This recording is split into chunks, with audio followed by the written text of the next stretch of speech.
My presentation is on atoll coral reefs. So, some information on them. An atoll is a ring-shaped coral reef island or series of islets. An atoll surrounds a body of water called a lagoon, and sometimes atolls and lagoons protect a central island. Atolls develop with underwater volcanoes called seamounts.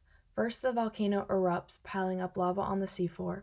As the volcano continues to erupt, the seamount elevation grows higher, eventually breaking the surface of the water. The top of the volcano becomes an oceanic island. In the next stage, tiny sea animals called corals begin to build a reef around the island. So, some abiotic factors and major physical characteristics of atoll coral reefs.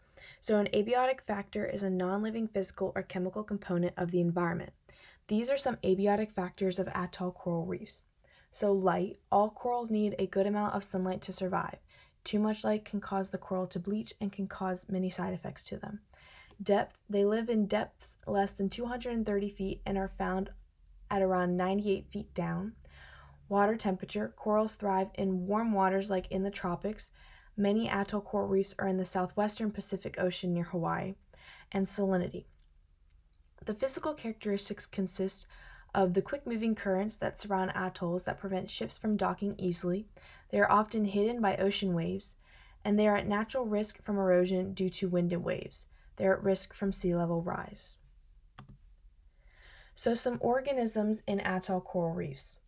Many national and international threatened, endangered, and depleted species thrive at Palmyra Atoll, located near Hawaii, including sea turtles, pearl oysters, giant clams, reef sharks, coconut crabs, and a diversity of fish, at least 418 species, and marine mammals.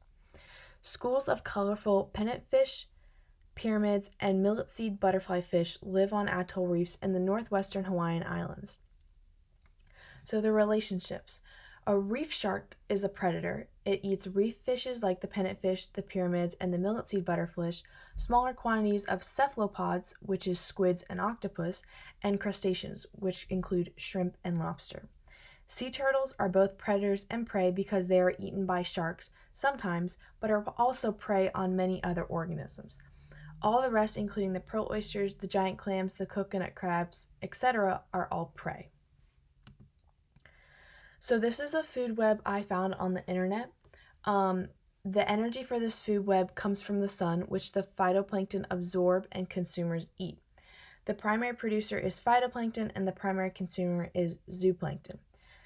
So going through the web, the zooplankton is then consumed by some secondary consumers, the fanworm, the blue chromis, and the sea sponge, and the coral poultice. The fanworm is eaten by the tertiary consumer, the pufferfish. The coral poulps are eaten by a tertiary consumer, the sea slug.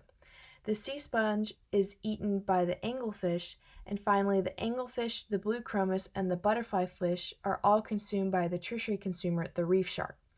Now, these are not all the organisms that I listed on the slide before, but these are just some of the hundreds of organisms that live in atoll coral reefs. So, some species. In each ecosystem, there are species who have a larger impact on the ecosystem than other species. In coral reefs, the keystone species is, of course, coral. Foundation species is also coral for coral reef ecosystems. The photosynthetic algae within the coral provides energy for them so that they can build the reefs. Invasive species are hard to find on an island or an atoll because invasive species are species that are not native to that ecosystem. So for an atoll, it being surrounded by water makes it hard for species to travel there and cause harm. So the organism that I chose was a reef shark. So the scientific name of the shark is Carchinus parisi. So Palmyra Atoll is a remote, uninhabited coral atoll that is 1,200 miles southwest of Honolulu, Hawaii, and is widely considered by many scientists as one of the best places in the world to study an intact ecosystem, and especially sharks. New data shows that sharks don't just feed here, but that they may bring vital nutrients to atolls when they return from feeding in the open ocean. Data shows that some sharks have gone as far as 300 miles away to feed before returning to this atoll. Like I said in my food web, Reef sharks are the predator of their food chain. They eat reef fishes and smaller quantities of cephalopods and crustaceans.